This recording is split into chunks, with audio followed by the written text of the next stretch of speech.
흑백 요리사는 요리라고 하면 자신 있다 하는 요리사 100명이 경쟁하는 TV 프로그램이었습니다. 흑수저 80명, 백수저 20명. 이 백수저들은요, 연예인들보다 더 유명한 셰프들입니다.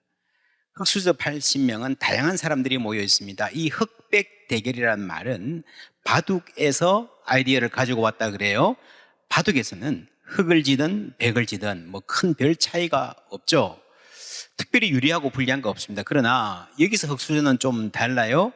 이 흑수저라는 단어 자체가 금수저, 흑수저 할 때 흑으로 만든 수저라고 하는 것을 연상하게 하려고 일부러 의도적으로 쓴 것 같습니다.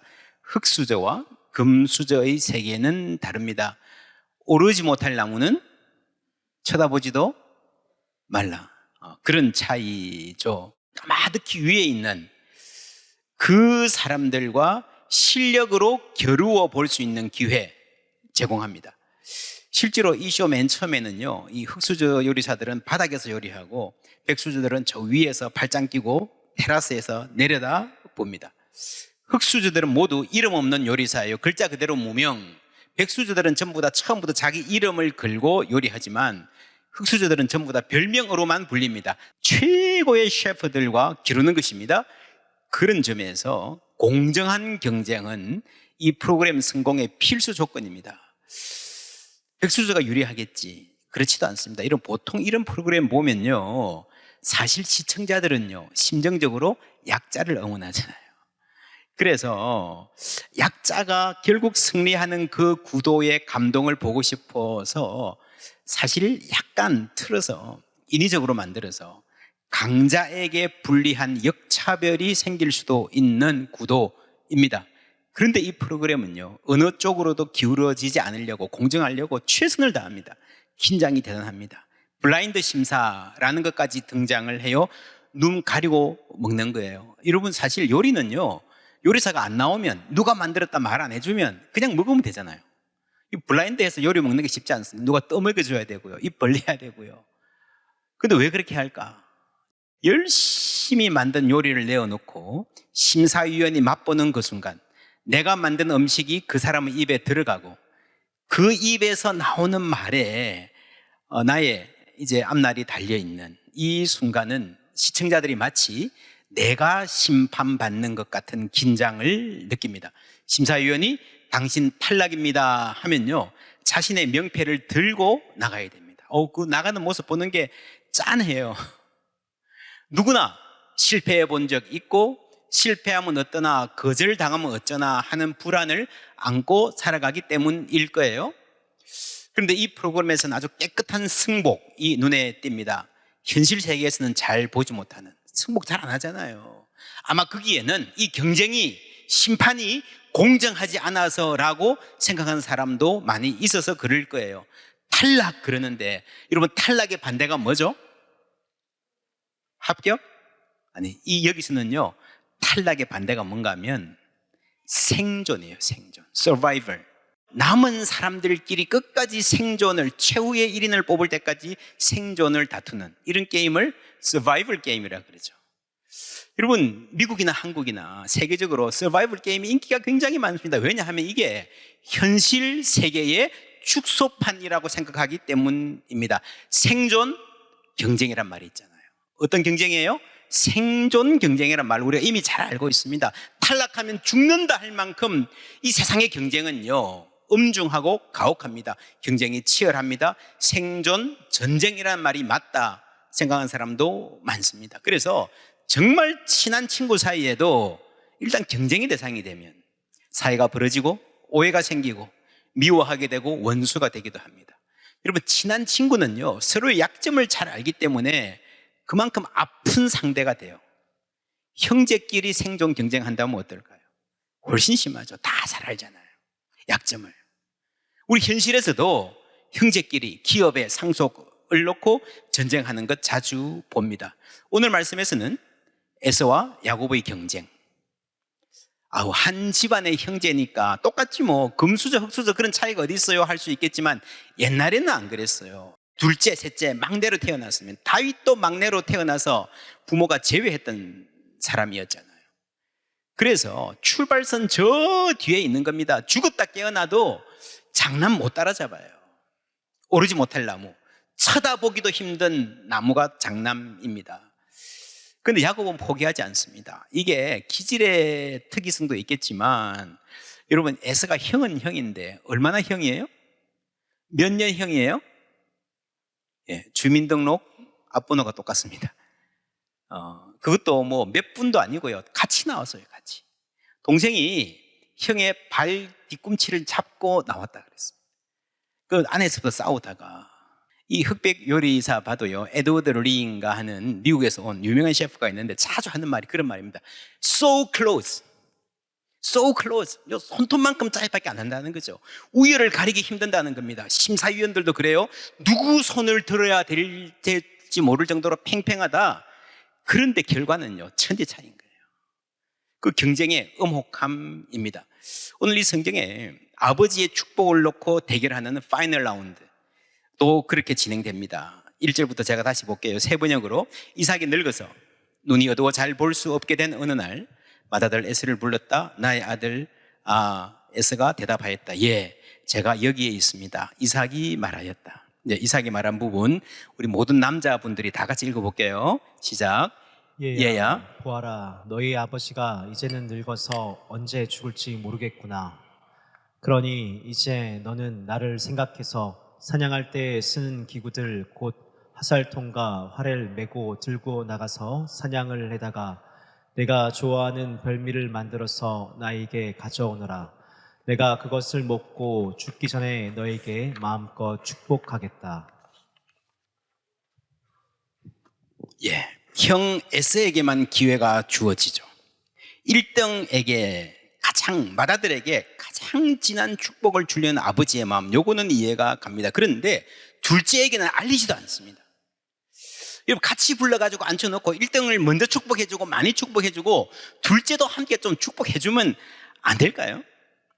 여러분, 창세기 마지막에 보면 야곱은요, 자기 아들 축복할 때 12명을 다 한 자리에서 축복하잖아요. 근데 이 아버지는요, 둘째는 마치 내 자식이 아닌 것처럼 행동합니다. 그런데 이삭이 자기 아들 에서에게 이렇게 말하는 것을 누가 들어요? 엄마 리브가가 엿듣습니다. 에서가 무엇인가를 잡아오려고 들로 사냥을 나간 틈에 리브가는 아들 야곱에게 말합니다. 예, 여자분들이 다 같이 읽습니다. 시작. 얘야, 나 좀 보자. 너의 아버지가 너의 형에게 하는 말을 내가 들었다. 사냥을 해다가 별미를 만들어서 아버지께 가져오라고 하시면서 그것을 잡수시고 돌아가시기 전에 주님 앞에서 너의 형에게 축복하겠다고 하시더라. 그러니 얘야, 너의 어머니가 하는 말을 잘 듣고 시키는 대로 하여라. 염소가 있는 데로 가서 어린 것으로 통통한 놈 2마리만 나에게 끌고 오너라. 너의 아버지가 어떤 것을 좋아하시는지 내가 잘 아니까 아버지가 잡수실 별미를 만들어 줄 터이니 너는 그것을 아버지께 가져다 드리라. 그러면 아버지가 그것을 잡수시고서 돌아가시기 전에 너에게 축복하여 주실 것이다. 엄청난 계획이죠. 아버지를 속이자는 거죠. 형 것을 가로채자는 거죠. 새치기. 성공할 리가 없습니다. 혹 성공한다 그래도, 속인다 그래도 뒷감당 안 될 겁니다. 야곱이 이렇게 말하니까 엄마가요, 뒷감당은 내가 하마, 저주를 받더라도 내가 받겠다, 엄마 믿고 해 라고 합니다. 아빠는 큰 아들만 생각하고 둘째는 마치 내 아들 아닌 것처럼 행동했는데 엄마는 반대로 작은 아들만 내 아들인 것처럼 그렇게 무리를 합니다. 이 지극한 편애가 갈등의 씨앗이죠. 이것은 어제 오늘의 일이 아니에요. 이 두 아들이 청소년 때의 모습. 두 아이가 자라 에서는 날쌘 사냥꾼이 되어서 들에서 살고 야곱은 성격이 차분한 사람이 되어서 주로 집에서 살았다. 이삭이 에서를 사랑했는데 여러분 보시면 이유가 뭡니까? 에서가 사냥해온 고기의 맛을 들이더니 에서를 사랑하였고, 리브가는 야곱을 사랑했는데 이유가 뭡니까? 이유가 뭐죠? 안 나오죠. 안 나옵니다. 그렇죠? 여러분, 사람이 사람을 사랑하는 게요, 남녀간의 사랑도 그렇고 부모가 편애를 한다 그래도 사실은 이유가 없는 경우가 많아요. 그냥 마음이 가고 그냥 좋은 거예요. 그렇지 않습니까? 물론 이런저런 이유를 이야기할 수도 있겠지만 여러분 사랑하는 이유를 이야기하는 그 순간에 그 이유는요 굉장히 시시하고 허접해집니다.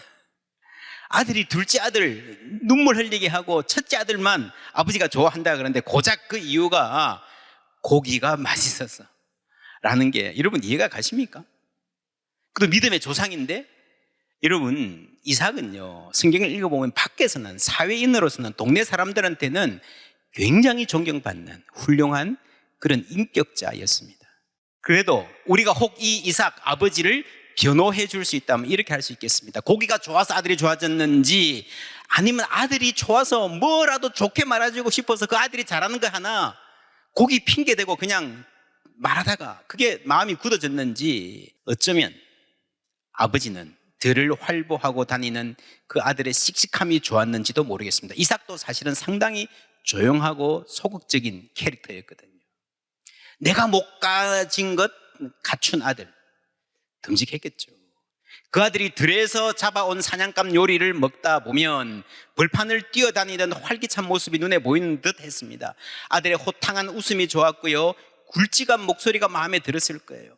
그래서 아들이 가져온 이 요리를 먹는 순간에 이 아버지의 행복감은 최고조에 달했습니다. 여러분 행복이라는 거는요 무엇이든 들어주고 싶고 뭐 내가 줄 수 없는 거 없는 거라도 뭐 주고 싶은 그런 마음이잖아요.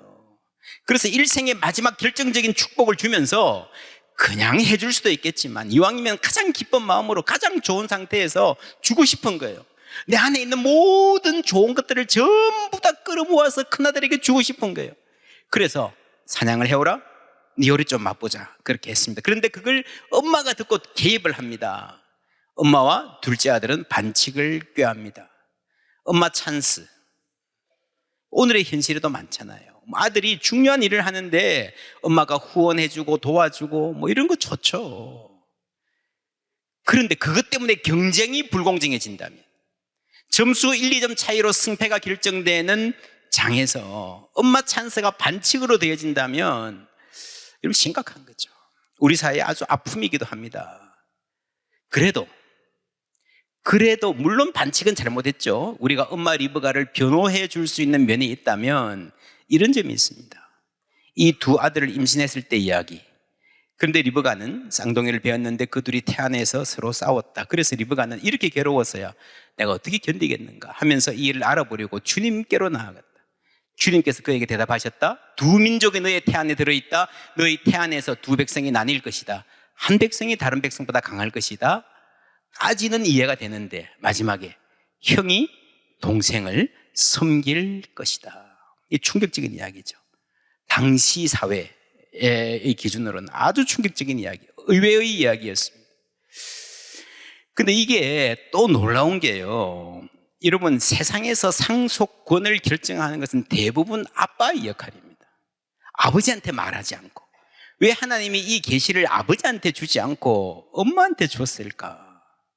그러니까 아빠 이삭은 이 상속이라는 중요한 문제를 엄마와 상의하지 않고 엿들어야 되는 상황으로 만들었을까?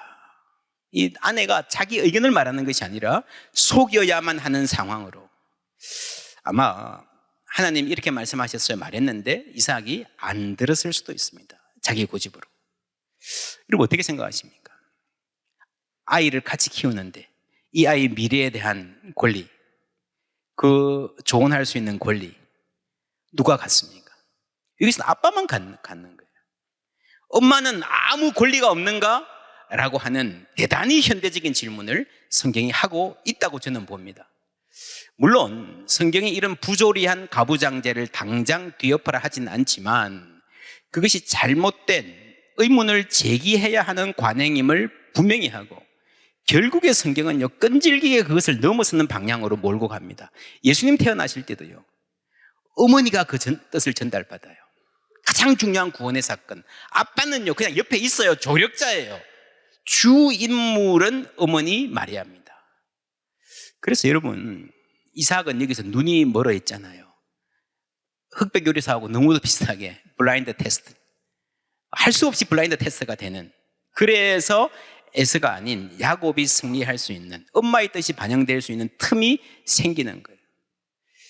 어떤 점에서 이 많은 학자들이 이 이삭이 눈이 어두웠다라는 말은요, 영적인 안목을 말한다라고 해석을 합니다. 그런 점에서 이삭뿐 아니라 어머니 리브가도 마찬가지입니다. 요거는 내가 알지만 이것이 어떤 큰 일을 벌여 가지고 올 것인가, 이러면 큰아들이 작은아들을 죽이려고 그러잖아요. 어떻게 맡겠습니까? 작은아들 멀리 가서 그 사랑하는 아들 없이 평생을 살아야 되잖아요. 얼마나 여러분 안타까운 일입니까? 그런 점에서 우리는요, 모두 다 블라인드입니다. 모든 사람은 한 부분만 보고 다른 부분은 못 보는 거예요. 그리고 인간의 모든 진실은요, 일면적 진실입니다. 절대적 진리가 아니고 일리가 있다 정도만 해도 괜찮은 거예요. 그래서 인간의 많은 지혜가 쌓인 대부분의 속담들이 그냥 일리가 있는 말일 뿐이에요. 어떤 경우에 맞는 말일 뿐이에요. 못 올라갈 나무는 쳐다보지도 말라. 일리가 있죠. 올라가려다가 다친다. 쳐다만 보면 안 다치잖아요. 근데 사실은요, 올라가지도 않고 노력하지도 않고 쳐다보기만 하고 게으르게 그냥 그렇게 사는 인생을 말하는 것일 수도 있습니다. 지난주에도 그랬습니다. 희망을 품었다면 대가를 치러야 됩니다. 높은 나무 올라가려 하면요, 자신을 갈고 닦아야 되죠. 그게 쉽지 않습니다. 저는 이 흑백 요리사 좀 뜨문뜨문 봤는데 이 쇼를 보면서 가장 인상적이었던 부분이에요. 미국에서 온 최고의 셰프가 스테이크를 구워서 팝니다. 먹는 사람들이 많이 주문을 해요. 그런데 사람들이 좀 먹다가 자꾸 남겨. 그대로 이 스테이크가 잔반통으로 갑니다. 이상하다. 왜 그러지? 이 먹는 사람들은요, 이런 먹방러라고 아십니까? 유튜브에 보면 짜장면 10그릇 갖다 놓고 순식간에 먹어치우는 그런 사람들 모아놨는데 왜 스테이크를 남겨지? 세계 최고의 요리사가 만든 건데. 그래서 이 심사위원 백종원 씨가 심사위원석에 내려가서 잔반통으로 갑니다. 그걸 들여다봅니다. 만져보고 냄새를 맡아봅니다. 그거 제가 깜짝 놀랐어요. 그걸 먹어보는 거예요. 다른 사람들이 먹다가 남긴 스테이크를 먹어보는 거예요. 그리고 말합니다. 고기가 질겨. 소스도 맛있고 밑간도 잘 되는데 고기가 질겨서 안 된 거야 라고 설명을 합니다. 저는 이 장면 보고요, 야, 이 백종원이 왜 백종원인지, 한 분야에서 뭔가를 이룬 사람, 그 사람들이 백종원의 성공은 부러워하지만 이런 자세는 대부분 여러분 본받지 않습니다. 여러분, 올라가지 못할 나무는 쳐다보지도 마라. 만약에 쳐다보려면 안 쳐다보는 게 마음 편할 텐데 쳐다보고 올라가려면요, 대가를 치를 준비를 해야 됩니다. 야곱은 철저하게 준비한 사람입니다. 성실하게 일한 사람입니다. 자기 아버지 집에서 형한테 밀려서 차별을 많이 받았다 그러지만 이제 외삼촌 집에 가가지고요, 외삼촌이자 장인인 이 라반한테 얼마나 여러분 서름 받는지요. 차별 시즌2가 시작되고 그 시즌2는 1하고 비교 안 될 만큼 혹독합니다. 우리 아버지가 나를 남의 자식 취급해 말로 그랬는데 진짜 남의 자식 취급이 뭔지, 세상이 얼마나 혹독한지 냉혹한지 뼛속같이 경험합니다. 그런데 놀라운 것은요, 그 상황에서도 야곱은 꿈을 포기하지 않고 잔반통을 뒤지는 요리사보다 더한 열심으로 자기 일을 감당해냅니다. 못 올라갈 나무 쳐다보는 사람입니다. 여러분, 그런 사람이 있었기 때문에 오늘의 우리가 누리는 이 삶이 가능한 거예요. 야곱이 에서의 칼날을 피해서 도망가던 중에 광야에서 하룻밤 잘 때의 일입니다. 창세기 25장에 나오는 말씀 함께 읽습니다. 어떤 곳에 이르렀을 때에 해가 저물었으므로 거기에서 하룻밤을 지내게 되었다. 그는 돌 하나를 주어서 베개로 삼고 거기에 누워서 자다가 꿈을 꾸었다. 그가 보니 땅에 층계가 있고 그 꼭대기가 하늘에 닿아 있고 하나님의 천사들이 그 층계를 오르락 내리락 하고 있었다. 오르지 못할 나무 정도가 아니라 하늘까지 닿은 사다리가 나옵니다. 올라갔다 내려왔다. 그렇죠?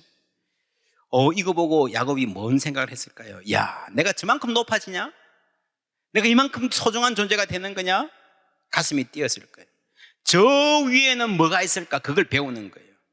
근데 그 하늘 꼭대기에는요, 뭐가 있는가 하면요, 내 야망이 아닌 하나님의 꿈이 있습니다. 그 하나님의 꿈이 무엇인지 제가 읽을게요. 보라, 내가 새하늘과 새 땅을 창조하나니 이전 것은 기억되거나 마음에 생각나지 아니할 것이라.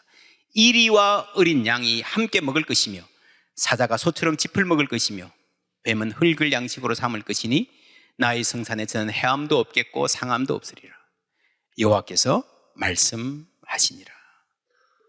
이리와 어린 양이, 약자와 강자가 서로 존중하고 보듬어주고 함께 살아가는 세상, 그게 새하늘과 새 땅, 하나님이 꿈꾸시는 세상이라는 말입니다. 여러분, 마틴 루터 킹 목사님 아세요? I have a dream, 유명한 연설이죠. 이때 1960년대 미국에서는요, 흑인과 백인이 같은 버스를 타고 같은 학교에 다니는 것, 같은 식당에서 밥 먹고 같은 화장실을 쓰는 것, 상상도 못할 일이었습니다.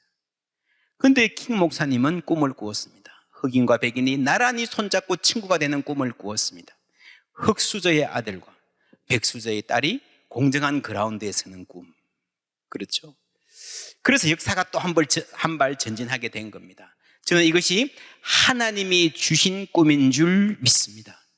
멋있게 경쟁하고 깨끗이 승복할 수 있는 장, 그리고 공정한 경쟁이 있음을 알기에 젊은이들이 자기를 개발하는 노력을 신나게 해나갈 수 있는 그런 사회, 그래야 여러분 창조성이 꿈틀대는 거예요. 잠재력을 꼭 피울 수 있는 거예요.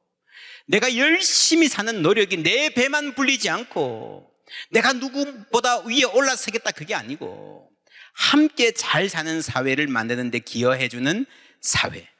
그렇죠. 그래서 그것 때문에 더 열심히 노력하고 살아가는 사회. 그리고 경쟁을 하다 보면 낙오하는 사람이 있을 수 있습니다. 반드시 있습니다. 함께 품어주고 보살펴주는, 특별히 그들의 자존심을, 자부심을 잘 보호해주는 사회, 그러한 사회가 하나님이 원하시는 사회인 줄 믿습니다. 오늘 추수감사절입니다. 이 절기는 우리가 하나님께 감사하는 절기이며 동시에 하나님의 꿈을 우리의 삶으로 보여주는 절기입니다. 신명기 16장에 감사절이 어떤 절기인가 잘 보여주십니다. 함께 읽습니다. 너희 다장마당과 포도주 틀에 소출을 거두어 들인 후에 이래 동안 초막절을 지킬 것이요, 너희는 너희의 하나님 여호와 앞에서 너희와 너희 자녀와 노비와 내 성읍에 거주하는 레위인과 객과 고아와 과부가 함께 즐거워하되 내 하나님 여호와께서 택하신 곳에서 내 하나님 여호와 앞에서 너희 하나님 여호와께서 내 모든 소출과 내 손으로 행한 모든 일에 복 주실 것이니 너희는 온전히 즐거워할지니라. 아멘. 14절에 함께 즐거워하되 15절에 온전히 즐거워할지니라. 여러분, 이 감사절은요, 즐거워하는 날입니다. 어떻게 즐거워하는가 하면 함께 즐거워하는 거예요. 고아와 객과 과부, 약한 이들과 장애인들과 이민자들과, 여러분 아픈 자들과 가난한 이들과 눈물 흘리는 이들과 함께 즐거워할 때에 그 즐거움이 온전한 즐거움이 될 줄 믿습니다. 하나님께서 그 손으로 하는 모든 일에, 우리의 손으로 하는 모든 일에 복 주실 줄 믿습니다. 그것이 우리를 향한 하나님의 뜻입니다. 예수님 말씀하셨어요. 내가 온 것은 양으로 생명을 얻게 하고 더 풍성히 얻게 하려는 것이라. 하나님의 뜻은요, 단순한 생존이 아닙니다. 떨려나가지 않고 붙어서 살아남는 것, survival이 아니라 flourishing, 풍성한 온전한 삶, 온전히 즐거워하는 삶, 함께 즐거워하는 삶입니다. 우리가 맛있는 음식을 만들어서 서로 나누어 먹고 서로 축복하는 것도요, 그 풍성함의 일부예요. 하나님이 주신 큰 복입니다. 그런데 거기에 갈등이 있으면, 근데 거기에 서로 미움이 있으면 여러분 단 음식을 먹어도 쓰잖아요. 하나님이 그 위에 샬롬 주시기를 주님의 이름으로 축원합니다.